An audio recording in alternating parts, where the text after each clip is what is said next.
Hello and welcome to another episode of A Sip of Sunshine. I'm your host, Chrissa Wadlow, and today I have the absolute pleasure of chatting to Grace, who is one of our amazing SEND consultants here at Sunshine. So let's get started. Hi Grace, how are you? I am good, a little nervous, but good, thank you. You're in safe hands, Grace. I know, it's just cameras and me. We're not good friends. No, and I don't think people realize this that when you're talking to a room of people, no matter how big, you're getting facial feedback. But when Yeah. you're talking to a green dot on your screen, you don't get the facial feedback. No, it's not friendly. It's not So friendly at it's a all. big deal doing a podcast and any sort of recording. So for those watching, please be grateful. Please be Uh, kind. so, Grace, for those who haven't yet met you, because you have featured on a few things and you've been in person events, but of course, we've got a really big community here at Sunshine. So, for those who haven't met you yet, Yeah. can you tell us a little bit about yourself and how you came to work in SEND? So, where did it all start? My main sort of work-based life has been in teaching. Teaching has been a massive part of my life. It's been my vocation for 20 years. English, secondary English, teach the big kids, not the little ones. Yeah. Um, and a genuine love of literature that sort of sprouted up for myself when I was doing A levels and etc. Um, so yeah, I was a teacher in a mainstream comp for 15 years, Wow. um, which I loved. It was a wonderful school, a very unique school, inner city Sheffield, but Wow. still, it was the only school that I know of, secondary school, that still have non-uniform, Wow. because it's such a diverse range of young people, and it meant that it was very inclusive. Yeah. And so for me, I've always, as much as I love English and literature, I always knew that the welfare of the individual, of the child, was my priority. And so knew I wanted to move into that side of teaching and education. And so started going through into middle leadership as a head of house and supporting that. And so much of my teaching, because I was always good at behaviour management, shall we say. Um, there weren't many big scary teenagers that I couldn't sort of get under the thumb. Um, I would very often have the lower set groups or the challenging children, but it was obvious to me that those children who were experiencing challenges weren't naughty kids, they weren't challenging children, they were children with challenges. And so this understanding of send became much clearer to me, and so very much focused on that in my teaching. And then I had to sort of adapt my practice when I adopted my daughter, Yeah. and that led to me not being able to work full time, and so was able to then sort of segue into doing more small group and specifically teaching and looking after children with special educational needs. um, and again, that was really rewarding. Moved into alternative provision, so teaching young people who really struggled with education to the point where I would have children who'd been permanently excluded, children who just couldn't have their needs met in mainstream. Loved teaching them, um, and was able to then also bring in some work to do with adoption as well, and sort of did some extra retraining, did my own diploma in SEND, and just my own professional development along the lines. But I think it's Rosie, my daughter, that made things clearer to me in terms of where I was going with my support of children and families with special needs, special educational needs. Yeah. And it's that, you've covered there that professionally you've gone into teaching because you love English, and then you've gone, oh, hang on a minute, there's a cohort here that I really connect with. I get them, and they respect me because I get them, which led you on then to the next part. And of course, then, personal circumstances have led you to adopting. Yeah, And then Rosie sort of brought about a whole new the world. point of view. Yeah, absolutely. And so it's almost like you've fallen into each area, and it's been a beautiful mix A of things beautiful that really accident. have sat so well with you. And that, you Yeah. know, I think that so many of us here at Sunshine can relate because, if you'd asked us at age 16, possibly we wouldn't have said this is what we would be doing because we didn't know this was a thing. Mm. Um, but it's fascinating that as each door opens, a bigger world seems to present itself to us. Um, so I can totally see how you've got the passion for send, the passion for equality and justice, because that's huge, I know. Mm. And of course, the adoption side of things, because we don't talk enough about that. We No. really, really don't. Um, and I was chatting to somebody recently, and um, we were talking, and he said to me, he's a dad who had adopted a child, and he said to me, I'm having these difficulties with my child, and he described them, and I said, has anybody talked to you about the trauma involved before you? And he's like, oh, no, no, no, no, there's no trauma. And I said, well, everybody's got trauma. So, have you considered that? And he said, no, I adopted her when she was 6 months old. And I said, yeah. And he said, "So there's no Amazing. trauma?" And I said, "That's where the biggest damage can be caused, in utero and in the first few months." And he's like, "Nobody's ever told me that." And the actual adoption itself, that Yes. transition from where she was to being with them, Yeah. oh, yeah, you There's just don't. so much, and there's so much that isn't told, as with everything within SEND. But, I said, "Did you have a social worker?" "Yeah." "Did nobody talk to you about this?" "No." And you're like, you're sort of 15 years in. Nobody's ever raised this. And it baffles me because just after having a 5-10 minute conversation, I'd identified something that nobody had ever spoken about. And it's not like I'm a genius or anything. I mean, it's a standard. So, but I think we're probably going to delve into this quite a bit today because I think that there's a very big community out there wanting this content because they need validation, and I think that's probably a big part of your journey. As you've opened every door, you've received some validation as well, would you say? And not received as well. That's that, I'm not surprised by what you just said about, that friend because at every different sort of level of the journey that you go through, your priorities are different. Yeah. When you first applying to adopt, it's all about presenting a face and you doing everything you possibly can for that agency and the social workers to want you and like you. And then they Mm. put you with this child, and then you're told that this is your child. So Mm. whatever you see and understand, it kind of goes over your head and you're in a fog. And as much as you might have been told, it doesn't go in because so Oh, much of you're just, you know, you've got your own baggage that you're bringing to it all. Because let's face it, most people don't just wake up one morning and decide to adopt. There's something that's gone on before. So you've been through a lot already, and the level of support that you have when you actually do adopt varies at very different stages. So it's understandable how these really important messages and these really important things about our children get lost. They get yeah, lost along the way. And um, I know with Rosie, I mean, she does have really complex special educational needs. But for a long time, I was putting everything down to those. It was about get a diagnosis to try and understand her yeah, behavior and to learn how to support that behavior.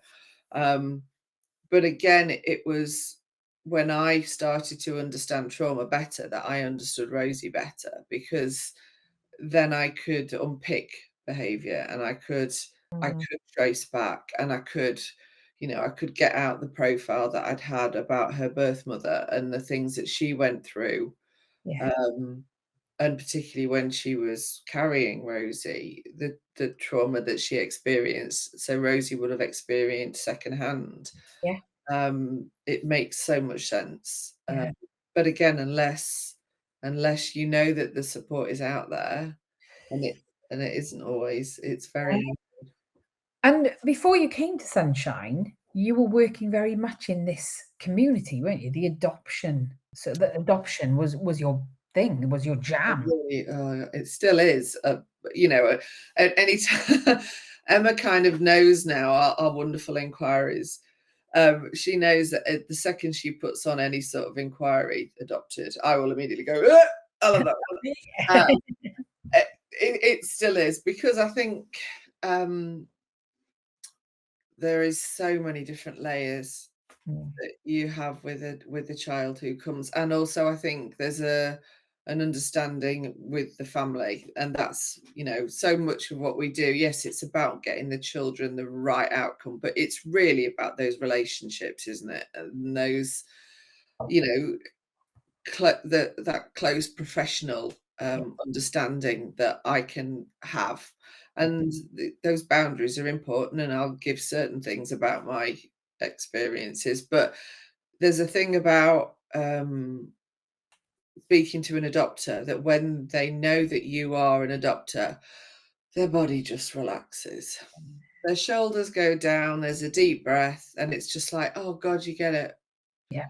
You get it. And that was very much what I found in my previous role. I was working for a regional adoption agency. Um, so we covered 4 areas, 4 large areas, for local authorities. Um, and in an effort to meet the needs of particularly the education side of it, they'd created a multidisciplinary team, and the idea was that they were bringing in specialists from the medical world. So they had clinical psychologists on staff. They had speech and language therapists, OTs that specialised in sensory processing and all the effects and impact of trauma and all these really key things, and also this education group. Mm, And what they wanted to do, and it was actually the agency that we're still supported under now, with Rosie. They had found, trying to support me with Rosie's education difficulties, mm, baffling. They didn't know where to go or what to do or who to turn to or how to help me. And I think a lot of those experiences influenced the creation of this MDT. And so they wanted people with an education background, but also people with lived experience. mhm, And so the team I was on, all of us were teachers. I was the only one still currently teaching, because I worked part-time in theory, doing more hours than I should, um, but was also still teaching for the alternative provision children. And my other colleagues had finished teaching to move into the adoption side, and but we were all adopters, and that was the key thing. And so lived when experience, it's it's vital if to be able to understand the people that you're supporting. I think that, like you said, it helps the other person to, they get it. just, Anything I say to them from this point forward is not going to shock them. and there's so much that they don't have to say as well. There's lots of things that they don't need to explain in minutiae detail, because I just get it. Yeah, I Yeah. get it. And it can be so reassuring. And for me, adoption, working for children in the adoption sphere, and not just those who are adopted, but very much looked after children as well. Mhm. They are the Yeah. most vulnerable area of society. And the likelihood is that they are much more likely to have SEND, Yeah. much more higher chance of having being neurodivergent, Mm. um, and then all these other layers. And so for me, it was like you say, I kind of not fell into it, but it was a natural progression, and I didn't realize how right it was for me until I was doing it. I love that. The advocacy side that really, as is always the case, unfortunately, when you're working under local authority, we were so constrained, Yeah. and I wasn't able to do everything that I wanted to do for the families. Um, they pulled us back in rather than allowed us to fully advocate. And Mm. um, anyone who knows me and is getting to know me will know that that sort of thing doesn't sit very well. So I would give up extra time and support families doing EHCs and helping them get ready for tribunals and things, stuff that the local authority. But it was because it just felt, it was like, for the first time, my journey with Rosie has at some points been so bleak Mm. and so desperate that I was going to lose her, and um, she was either going to be taken away from me, or I was gonna, you know, I was gonna end up in a ward myself, or I was just gonna have to. Well, I don't know how it would have gone, but we were there lots of times.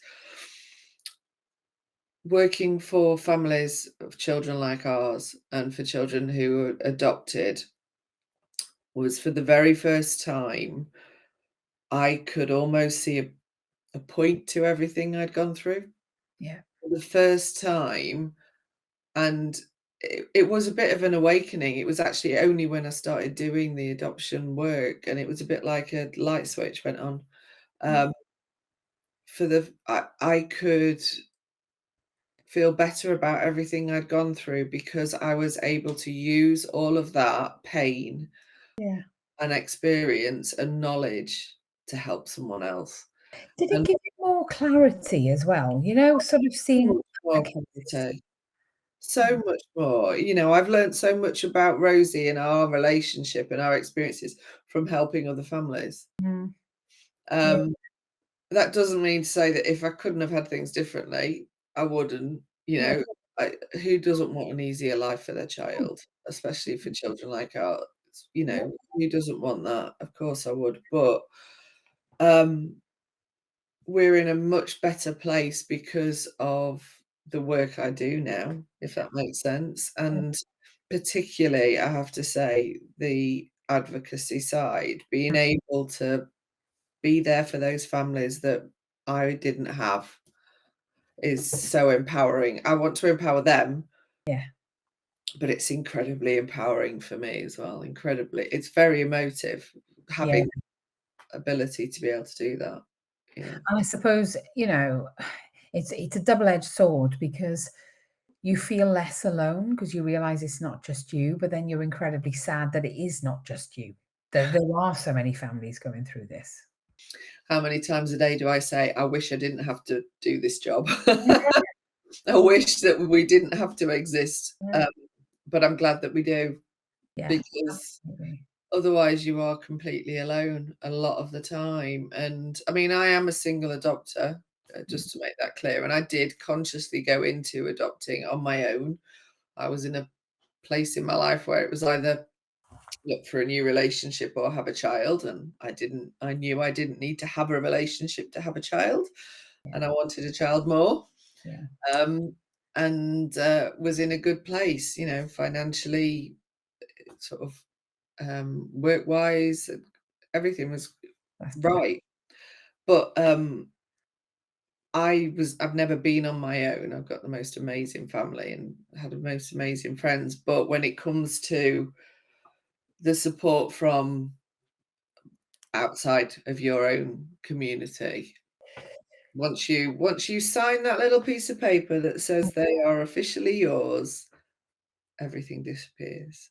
Everything Absolutely. goes away, and it can be a very, very lonely world. And that's why it's really important to have that community of adopters, and I do still have really good friends who are specifically friends because we adopted our children at the same time.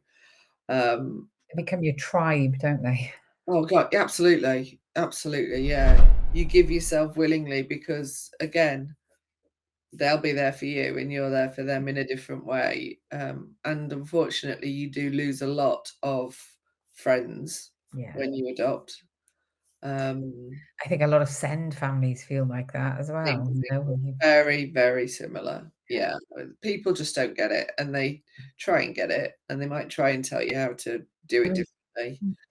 mm. But Oh, it yes. might be with the right will, with the best will in the world, but in reality, It's not it's always. just alienating and makes you feel even more alone. So, Mm. Well, let's take a little pause okay. and we'll have a breather and then after the break, we're going to come back and talk more about the adoption process, if that's Yep. okay, because I'd like to understand a bit more.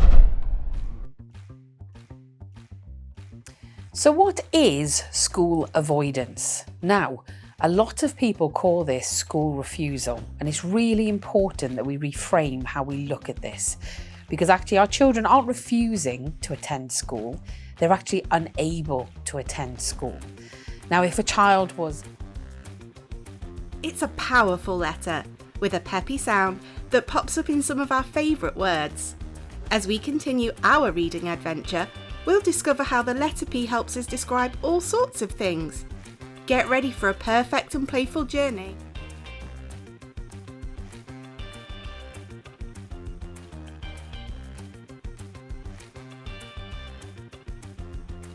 To get excellent outcomes for their young people with special educational needs and disabilities.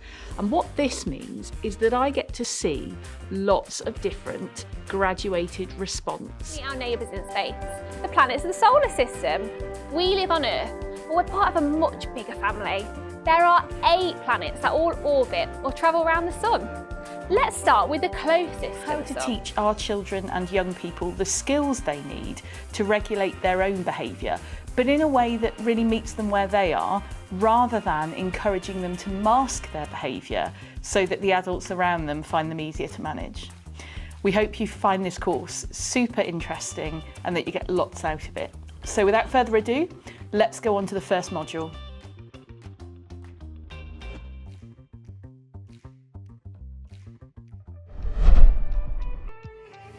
So next we're going to talk about the adoption process. So Grace, can Yes. you tell us a little bit about the adoption process, how it works? Yeah, well, I adopted Rosie. Gosh, she's been with me over 12 years now. And I adopted her just as the government, as it was then, decided that they wanted to speed up the adoption process. And I adopted Rosie just before that came in. Because I think it was Mr. Cameron's bright idea that he wanted all processes to go literally from the first time you go to a social worker to the adoption order in 9 months. They Wow. wanted it to be speedy. But the actual sort of process itself is the same. And, the first sort of step is realization that for whatever reason you aren't going to be able to have a child of your own, or that I know lots of people who've adopted later in life who've had their own birth children but just knew that there was a need and that they wanted to support families. So the sort of the first step is, however you get there, get into a place where you think adoption is for me.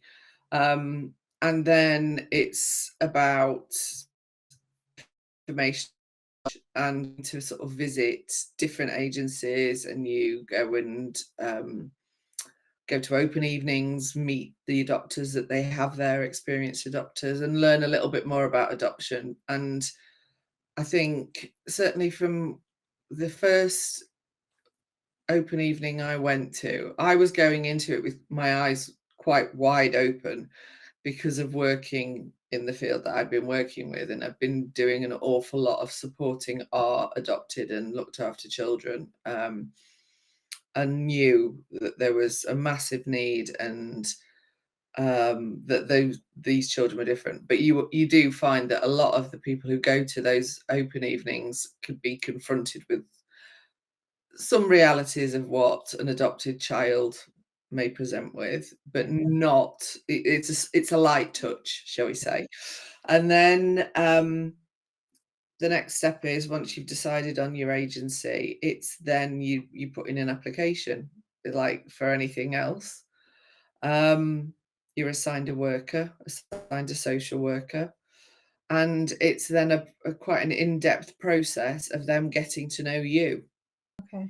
Um, How do they do that then? so you get forms to fill in, which Yeah. is, my jam. I love sitting and typing. I think a lot of the time they expected you to sort of write a couple of paragraphs, and for me, it was an essay per question. But it would be really in-depth stuff. So they wanted to know all of the things that you'd expect. Why do you want to adopt? And a lot of the time, say for example, I mean, whilst I was a single adopter, I had also had a lot of fertility issues, and had got to a place where I can't naturally conceive. I'd had to have everything gone. That's another podcast for you. So for me, I was in a place where I was in a really good place in that respect, that the sort of the question had been answered. If I was going to have a child, this was my way. Yes. So they want to know things like that, but also stuff about my own childhood, how I'd been brought up, my own background. Oh yeah, really in-depth stuff. Loads and loads of questions about my own parents, my siblings. And does that influence then? So say for instance, Yeah. I'm thinking of my childhood was, I would consider it pretty perfect. Two parents at home, very engaged, hardworking, homeowners, both working really hard at parenting and at life and having jobs. I was very well cared for emotionally, physically. Now, in contrast, let's flip that on its head. Assume that I had the opposite. Would either one of those things and those experiences influence their decision on whether they take things further? No, I don't think that it would influence their decision to move you forward for the next stage. All it did was that they asked me to be quite critical, and not critical is the wrong word, but be very objective about my childhood experiences and use them as a way to look at how I wanted to be a parent. Oh, okay. So like a reflective. Yeah, it's a very reflective exercise. I think the whole thing is that, a lot of the time when you've got those 9 months Mm. to think about what sort of a parent you want to be. I'm thinking about our wonderful colleague at the moment who's expecting a baby and sitting there with her talking about all these really exciting things that she's thinking about. You don't get that when you're not pregnant. Yeah. And so I think it's an opportunity to sort of do that. And, I was very honest that I'm the same. I was raised in a really settled family life, two parents who couldn't love us more, devoted their entire lives, literally. My poor parents still now. Aw. Yeah. My dad will be around putting a shelf up at some point, I'm sure. But yeah, no, my parents are still incredibly involved with us as children, let alone with the grandchildren. And they devoted their lives to us. They knew that when they had children, it wanted to be all about children. So I did. I had an incredibly stable, loving environment. Younger sister, older brother, different relationships with both. Um, but at the same time, as amazing as my childhood was, I knew I wanted to be a different parent. And it was really useful to sort of sit and reflect on that. And as loving as my parents were and are, at times that was claustrophobic, and their fear sort of didn't always go with the times. And Yeah. so I very often would be in conflict with them because I wanted to be out with my friends, but wasn't, and all these things. And so, yeah, I was very much of the mind that I wanted to be a parent that could be a little bit more trusting in my child and give her the, lay out the opportunities and be that great parent, and then trust her to make the right decisions. Yeah. It's different when you have a child like Rosie. Those things change. Oh, expectations are very, very different. And Totally. that's one of the things that, I talk a lot about to friends. I probably don't talk enough about publicly, but is that you have to completely adjust your expectations of that romantic view of what you had when, oh, I'm going to have a mini me, however that mini me is, whether they're your birth child or adopted child, whatever. You're going to have this little person that you get to influence and coach and, grow and, nurture and all these amazing things. And then you realize sometimes quickly, sometimes not so quickly, that actually your expectations need to change, and what the outcomes are might not be what you romanticized about pre-child. It's very different. Absolutely. Yeah, and to be there for the child you have to grieve for the child that you wanted. Yeah. And And that's you for any child, I think, to be honest with Yeah, you. I agree, 'cause But I don't suppose anyone has the child that they envisaged. no, Um, no, and I'm glad. Mine are oh way God, yeah. better. Yeah, you do.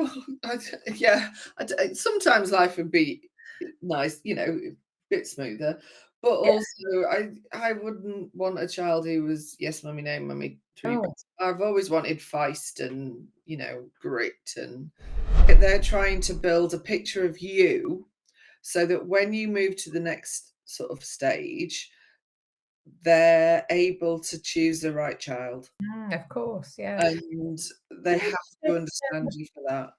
do they look at police records and I'm guessing the social care records and things? Really, really everything. Yeah, Okay. everything has to be looked at. So it's Yeah. very thorough. It's my understanding as well that if you have certain criminal convictions and things, you can't adopt. Okay. It because at the again, these children have been through a lot already. They need to make sure that they're putting them in a safe place. Yeah. Um, and so, yeah, that they interviewed my family. I had to provide references, and they went and interviewed them. And then the next step, once you get through all of that, is you then go to panel. Scary part. Who's on that then? It's made up of a variety of professionals. So there's some adopters, there's social workers, educational psychologists, Okay. specific panel members, um, pediatricians, some very, very professional people. And you literally go, well, I'm guessing it's different now post COVID, Yeah. but it was I'm sure they probably do it by teams now, but when I did mine, it was literally I walked into a room and there was this horseshoe of about 14 people. Wow. Yeah. And as Oh, part that's of a the big sort one then. oh, it was huge. And you're on your own. You don't have your social worker. There's no support in there. Um, but they as the preparation for that, you and your social worker put together a pack of yourself where you write your statements and you share all those really important things about you and your outlook and your um, reasons for being there, and that is then shared with panel, and then they use that to form the questions that they're going to ask you. Um, Not for the weak-hearted, is it? Because oh, you know, I understand the need to do this. I really understand the yeah. need. It's safeguarding, and that's first and foremost their Mhm. priority. But, to put yourself up for that is incredibly invasive, incredibly, um, well, challenging because, as much as we like to think that we love society and these services to be curious and not judgmental. Essentially, they are there to absolutely judge you because they Oh, have. totally. Yeah. But I mean, for me personally, I actually found the whole thing quite a cathartic process. Oh, that's nice. I've always been the one, my analogy is I've always been the girl holding the person's hair back, not the one being sick. So I've always been the one that was the support and the listener, not so much the talker. What needs to change to make things better? Let's go through that in a bit more detail. So, lifelong support, basically, in a nutshell.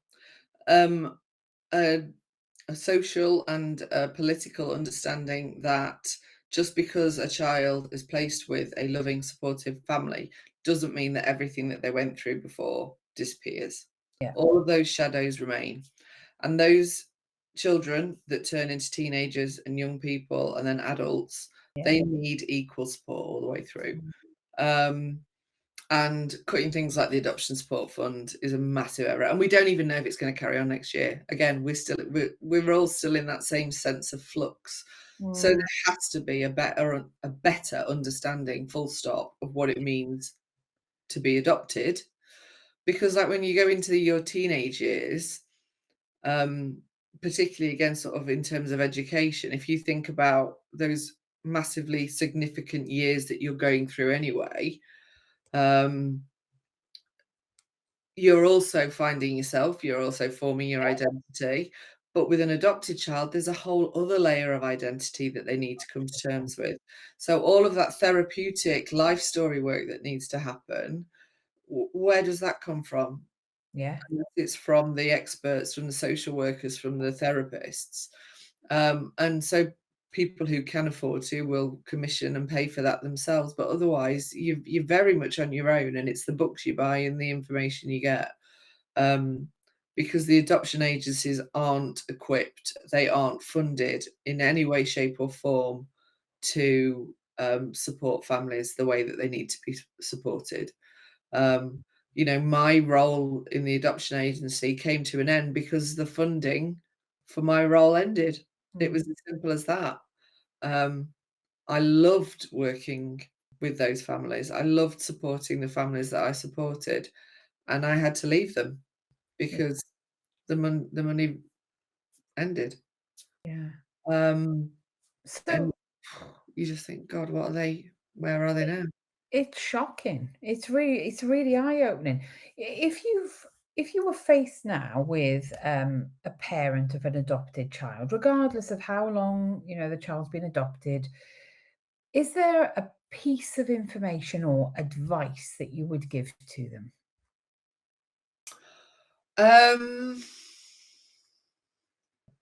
Know your rights. Know what your rights are and what your child's rights are. What are they entitled to? So, like within education, find out who that designated teacher is and hold them to account. Virtual schools have a statutory responsibility to previously looked after children. Make sure they live up to that. Make sure they live up to that. But know what your rights are for your child. Claiming things like DLA and stuff. A child with trauma will have significant needs. You're entitled to that, so know that. And what I will say more than anything is seek support. Even with all of my teaching experience, I had to get an advocate to help me with my difficulties with Rosie and education, and it's why I came to Sunshine Support. Sunshine, funnily enough, I think I said this to you in my interview, when I was working for the adoption agency, Sunshine Support was the agency that I always referred to. You were always on the bottom of my consultation forms. Go to Sunshine Support, because I'd used your webinars, and I'd learned so much from it. So don't be afraid to get support when you need it. And never be ashamed of that. It's a strength, asking for help and acknowledging that you can't do it all on your own is a strength, and the help is there. It's wrong that we have to pay for it. But there are places and people who do support because we really genuinely want to make life better. So ask for help, and those people that are around you, your tribe. So in my case, my family, particularly my sister, my brother-in-law, my mum and dad. Again, Rosie would not be with me if it wasn't for them. Hold those people close and be honest with them as well, because I wasn't always honest with them. I couldn't tell them how much I was struggling, even though they were being really helpful and providing all the practical help. I couldn't tell them that I essentially hadn't bonded with Rosie, and it was one of the hardest things I ever did, but things changed when I did. And so Keep talking. keep talking, know your rights, speak to the right people, but hold those people close to you that get you, and share, and know that you're not alone in any way, shape or form, and guaranteed what you're going through, someone else will be going through something similar. Absolutely. Oh, Grace, that's really, really useful. Thank you so much for joining me today. It's been an absolute delight. I really appreciate it. Thank you. And that brings us to the end of another episode. Thank you so much for listening. I've thoroughly enjoyed getting to know more about adoption in great detail from Grace and learning more about her journey as well. Remember, we have more episodes available to enjoy on Spotify, YouTube, and of course, the extended cut of all of our podcasts are on the Sunshine Academy. I hope you enjoy listening.